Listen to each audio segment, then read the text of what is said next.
À vous de voir.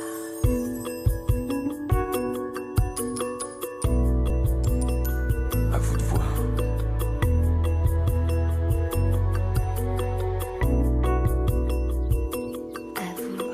À vous de voir.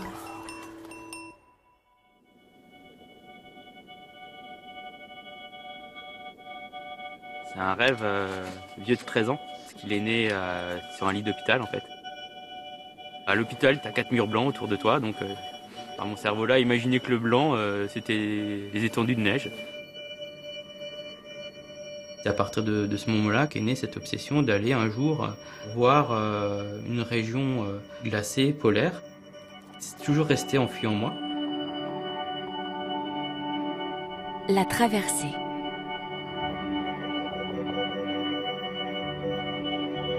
À la mémoire de Jean Nerva. Ils en ont rêvé, ils l'ont fait.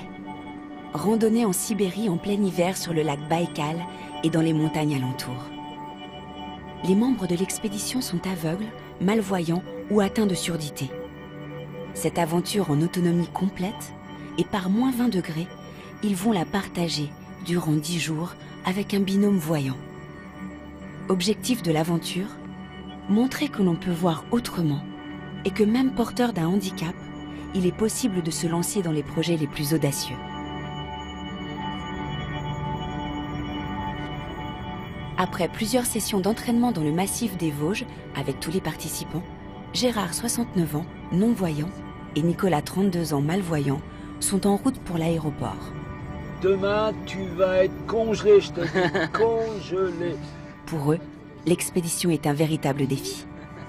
Si on arrive à travers ce périple, l'équipe de bras cassés, on arrive à faire envie. Gérard Müller. Et ben là, c'est jackpot. Ah oui.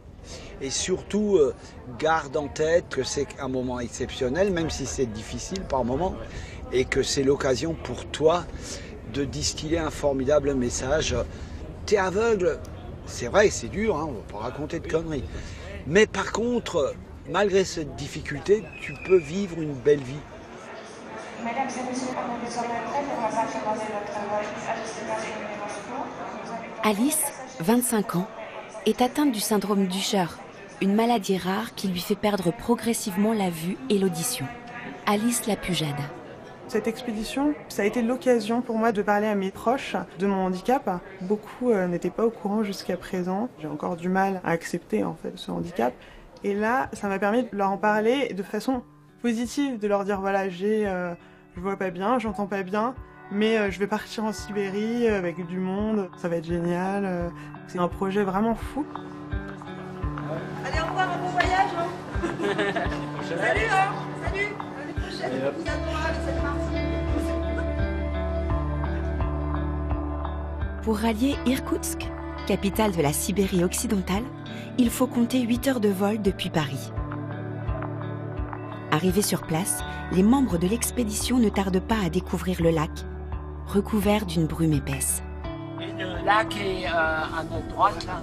Ouais. Et cette brume est vraiment au ras du sol, alors. Ouais.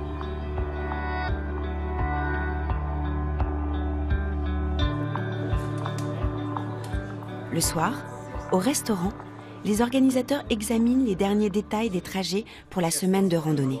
Mardi, on va au deuxième camp. Mercredi, on redort. Wednesday, Pascal est guide de haute montagne, tout comme Pierre, le fils de Gérard Müller, qui est également médecin. Olivier Weber, écrivain, est le parrain de l'expédition. Avec Evgeny, l'accompagnateur russe, les 3 hommes évaluent les difficultés des parcours prévus en montagne. C'est quoi, c'est une route? Non, c'est un passage plutôt étroit. Mais il est difficile parce que si on tombe sur le côté, on s'enfonce beaucoup. Oui, au moins 1 mètre. S'il vous plaît.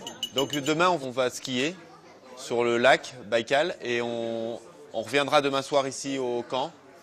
When we move, you need to move in near distance, maximum 50 meters. Voilà. Il faut rester rapprochés les uns des autres, il ne faut pas se perdre de vue parce que quand le brouillard se lève, on peut très vite se perdre sur le live. La notion de se perdre de vue dans... La notion de perdre de vue, being blind here, they know what it is about.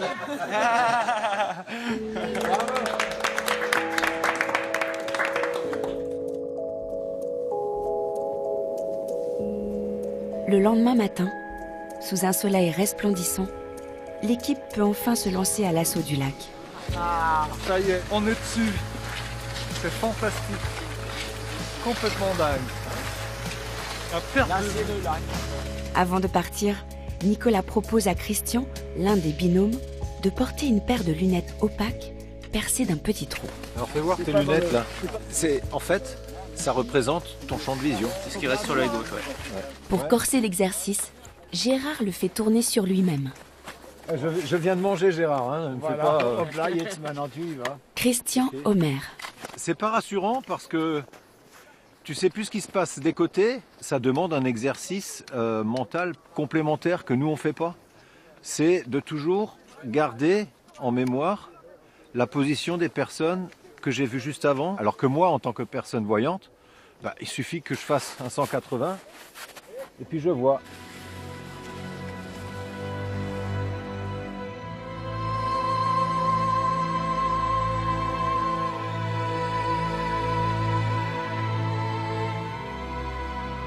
Si l'immense majorité des personnes déficientes visuelles ne sortent pas de chez elles, d'autres n'hésitent pas à franchir le pas. C'est le cas de Stéphane, 42 ans, qui a beaucoup voyagé de par le monde, malgré la rétinite pigmentaire qui lui fait perdre progressivement la vue depuis l'âge de 16 ans. Pour moi, monter sur le lac Baïkal, j'ai eu la même impression que quand j'ai passé le détroit de Magellan pour la première fois ou quand j'ai vu l'Everest pour la première fois. Voilà, c'est des endroits mythiques de la planète pour le voyageur. Je me suis dit, et je me le dis toujours aujourd'hui, c'est important de voir le monde puisqu'on t'a promis la cécité, donc va découvrir la planète, profite du spectacle de la planète.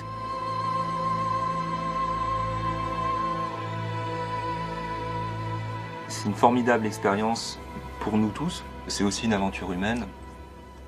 Si ça ouvre l'esprit, si ça ouvre les yeux à certaines personnes qui n'ont pas eu la chance de voyager, pour que ces personnes-là aussi rencontrent des gens d'autres couleurs, d'autres ethnies, pour moi c'est très important.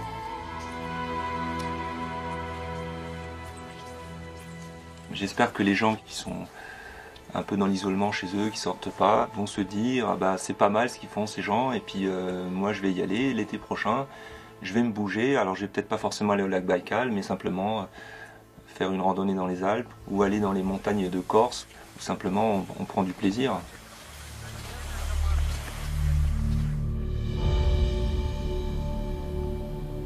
On va devoir traverser cette crevasse là qui a regelé, mais la pellicule de regel elle est assez fine.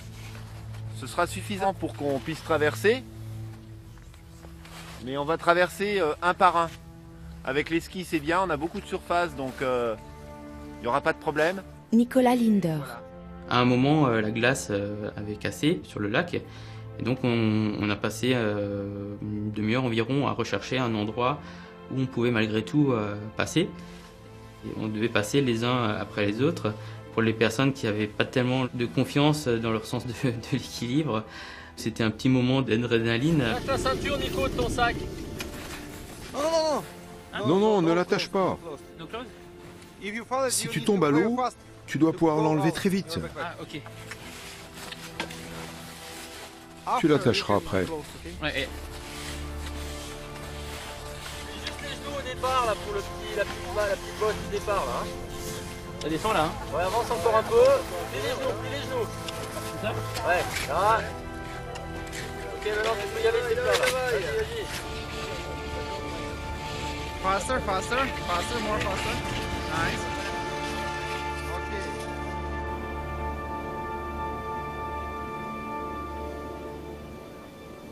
Gérard Müller. La première impression, et elle est vraiment très forte, c'est cette sensation de liberté. Toi, tu peux t'avancer, tu avances, aucun problème. Bon, de temps en temps, il y a une crevasse, mais c'est pas grave. Non, mais c'est une liberté extraordinaire. D'ailleurs, On va se passer des guides, de Pascal et de Pierre. On va numériser un parcours et puis andiamo, on y va. Hein, Nico?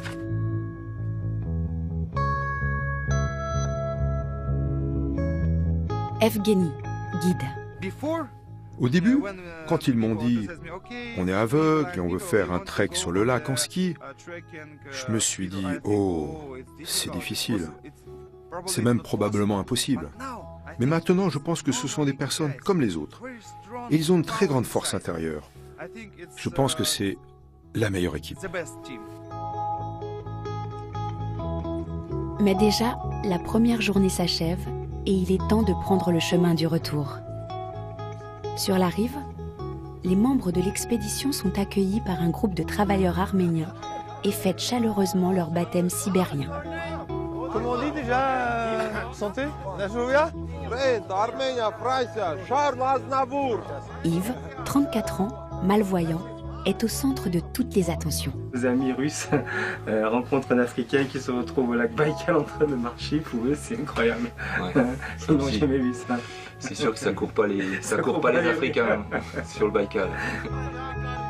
Yves est aussi le président de l'association strasbourgeoise Vue d'ensemble, à l'origine de cette épopée fantastique, et qui s'est fixé pour objectif de lutter contre l'exclusion et la sédentarisation des déficients visuels.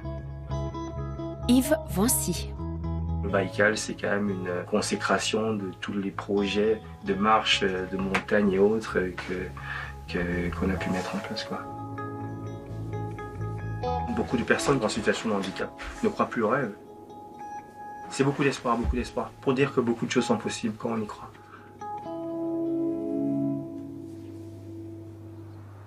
Ce matin, le groupe s'attaque à la seconde phase de l'expédition. L'ascension des monts Kamar d'Aban et la découverte de la forêt sibérienne. L'immensité déserte d'une nature presque vierge. Devant nous, c'est une espèce de route, Pierre. Ouais, c'est un chemin forestier. Un chemin là. Des membres du groupe, Gérard est un peu le père spirituel. Depuis des années, il multiplie les défis sportifs les plus fous à travers la planète pour récolter des fonds en faveur de la recherche et sensibiliser le public au handicap visuel. Gérard. On me pose souvent comme question pourquoi tu voyages, tu vois pas. Mais je veux dire, un aveugle voit et souvent dit tu as vu. Et donc la personne est gênée. J'ai dit t'as pas à être gêné. De toute façon, évidemment, j'ai vu quelque chose qui est différent. Peut-être de ce que tu as vu, mais je vois. C'est une belle clairière, moi j'aurais bien vu le refuge ici. Hein. C'est un bel endroit là. Hein. Ah ouais, carrément.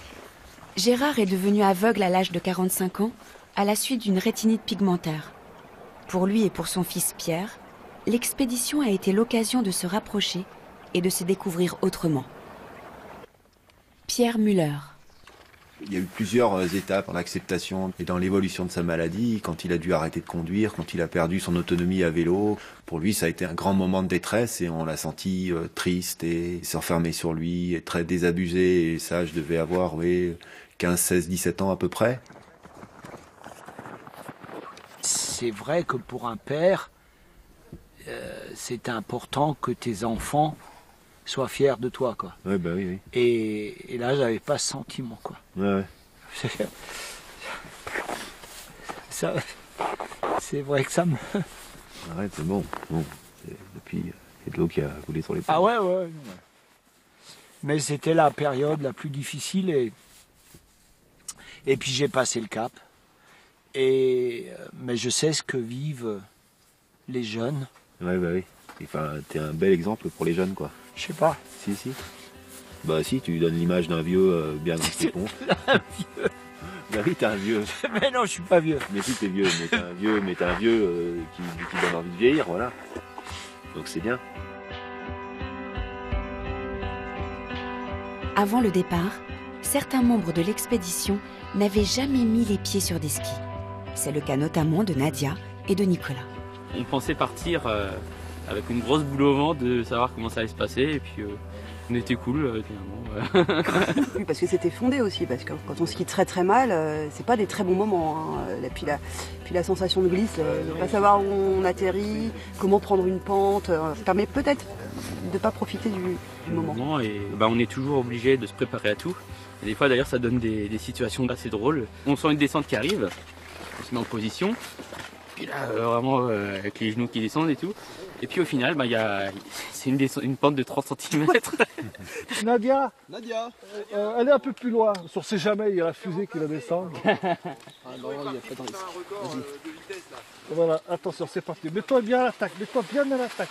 Bien à l'attaque, bien à l'attaque, bien à l'attaque. Hop, hop, dommage. J'ai bien aimé la remarque que faisait Nicolas par rapport au fait que tant qu'à se mettre un combat, il préfère que ce soit un combat où tu ressortes un petit peu glorieux, c'est-à-dire affronter la tempête en Sibérie, que de se casser la gueule dans les escaliers à Strasbourg. Je vais la ressortir. À table, s'il vous plaît, à table. À l'heure de la pause déjeuner, les équipiers se réchauffent autour d'un feu de bois. Au menu, une soupe de pommes de terre et de l'eau moule, un poisson qui n'existe que dans le lac Baïkal. Regarde, c'est chaud. Hein. C'est pas génial, ça. En pleine Cambrousse. Manger un plat de restaurant. Ça c'est à moi, ça? Ouais. Moi, mon poisson, il a dû se noyer. Alice. Là, on voit qu'entre nous, on rigole beaucoup sur le fait qu'on est bigleux, qu'on est sourd. Mais bien sûr, des fois, c'est pas drôle du tout. Hein. Des fois, j'en pleure aussi beaucoup. Pour moi, l'objectif, c'est de passer à en rire 90% du temps et en pleurer peut-être 10% du temps. Hein. Donc, à accepter le plus possible, même si ça sera jamais pour moi une totale acceptation, je pense.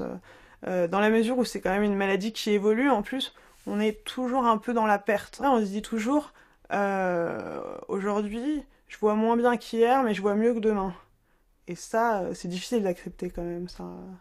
Et d'ailleurs, Nadia me disait que maintenant que j'ai pratiquement tout perdu, même si elle n'a pas tout perdu, c'est pratiquement plus facile d'accepter parce qu'il n'y a plus grand chose à perdre en fait. Hein. Là, c'est une façon de voir les choses que je trouvais assez rassurante.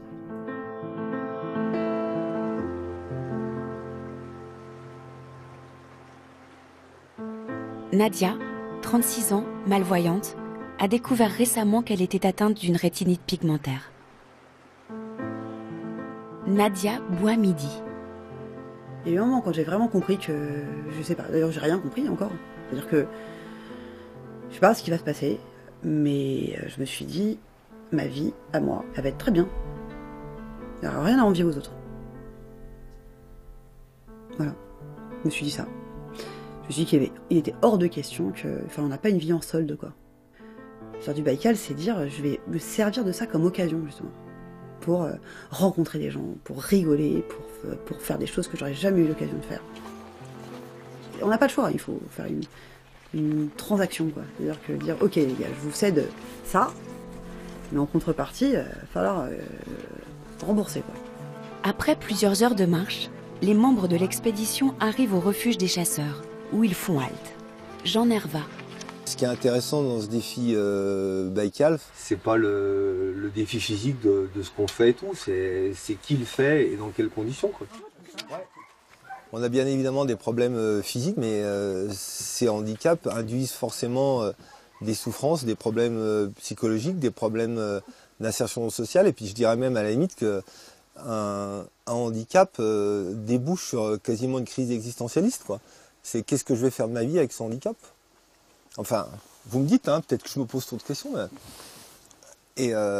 Et c'est ça qui est intéressant pour moi d'expérience de partager. C'est pas de glisser en ski avec des handicapés, hein. Enfin, c'est sûr. On savait que tu les aimais pas. Non, mais le défi, il est là. Double champion du monde de snowboard, Jean a perdu une grande partie de la vision en raison d'un cancer de l'œil diagnostiqué en 2010. En 6 mois, sa vie a basculé. Accepter la perte a été un moyen pour lui de sortir de la dépression. Quasiment du jour au lendemain, je me suis dit, plutôt que de pleurer sur ce que tu as perdu, tu regardes ce que tu peux faire avec ce que tu as. Et tu te dis, je peux encore faire pas mal de choses. C'est très très beau l'endroit là. Ah bon? Ouais. Ça semble super évident, comme ça, mais ça demande du temps à faire le deuil et à zapper, quoi. Et puis le but du jeu du handicap ou de la maladie, c'est d'en faire quelque chose, quoi. Tu l'acceptes comme ton chemin de vie. Et puis, tu fais ton max quoi, pour essayer d'en faire quelque chose. Moi, je fais mon max.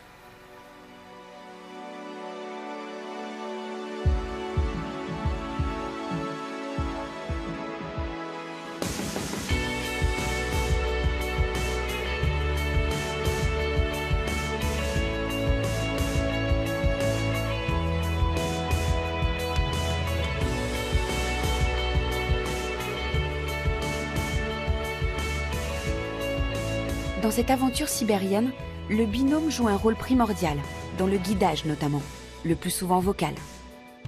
Yves. Le binôme, c'est surtout important parce que ça me permet de repérer les obstacles quand je suis dans un environnement que je ne connais pas. Sans un binôme, ce serait très compliqué. On est plus à l'aise parce qu'on marche avec une sécurité. Si quelque chose nous arrive, on sait qu'on peut s'en prendre à notre binôme. Stéphane Brunner. Un binôme, c'est une responsabilité déjà, parce qu'il faut veiller sur l'autre sans être trop envahissant non plus, parce qu'ils ont chacun leur personnalité, leur autonomie. Ils savent très bien se débrouiller par ailleurs, donc c'est un fin dosage pour faire une bonne équipe. La relation qu'on met en place au sein du binôme, c'est très émouvant. Quand on a vu hier soir Nicolas qui a fondu en larmes parce qu'il avait atteint quelque part son but, d'arriver tout en haut de ce sommet, tous en groupe, ce projet qui porte depuis 3 ans, c'est clair que c'est humainement c'est très fort. Un petit virage à gauche, Alice. Dans le groupe, il y a aussi Françoise et son mari Daniel, atteint de surdité. Tous deux ont fondé à Chambéry l'association Les Montagnes du Silence. Avec les déficients visuels, les échanges se sont révélés d'une grande richesse.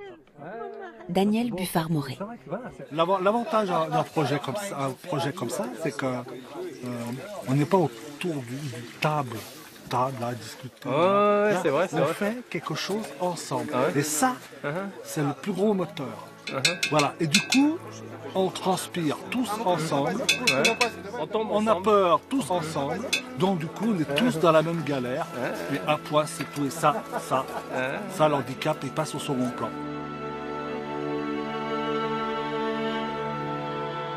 L'aventure, déjà, touche à sa fin. Et pour l'achever en beauté, le groupe s'offre une dernière incursion sur le lac Baïkal. Cette fois, les randonneurs y passeront la nuit. Sous la lumière dorée d'un soleil à son crépuscule, les tentes sont dressées dans le silence et la blancheur immaculée d'un champ de glace brisé. Gérard. Il est évident que cette expédition m'a transformé et m'a beaucoup amené.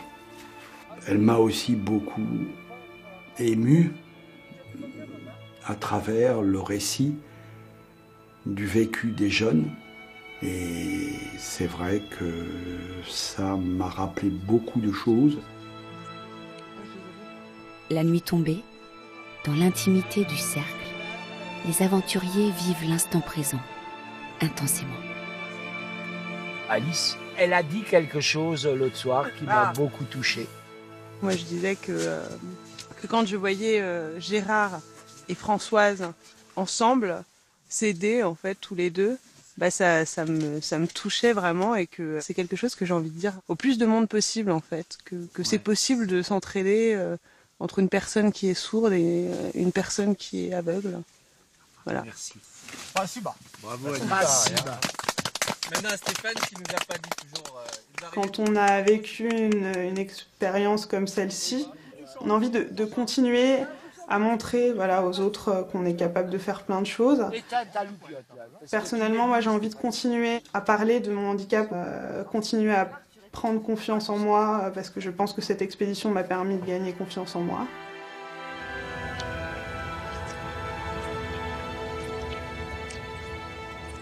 Les personnes qui étaient là se sont pris déjà elles-mêmes une belle leçon de la vie. C'est-à-dire que la vie, elle peut frapper durement, de façon irréversible, et prendre quelque chose qu'on n'a pas du tout envie de donner. Et la leçon de vie, c'est comment est-ce que justement tu continues à vivre, à faire des projets fous, à faire des projets simples, à continuer de te dire que tout est possible avec cette chose en moins.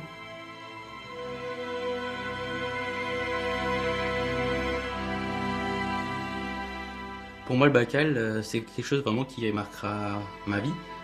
C'était un rêve tellement ancien que finalement, sa réalisation, ça m'a prouvé que on peut vraiment réaliser des très belles choses avec la volonté.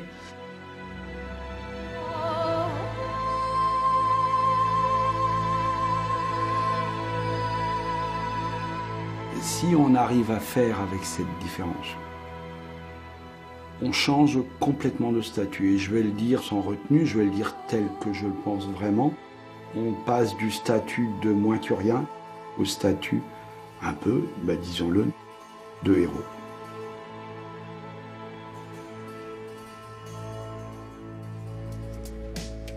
Pour de plus amples informations, vous pouvez contacter l'Union nationale des aveugles et déficients visuels au 0800 940 168 www.unadev.com.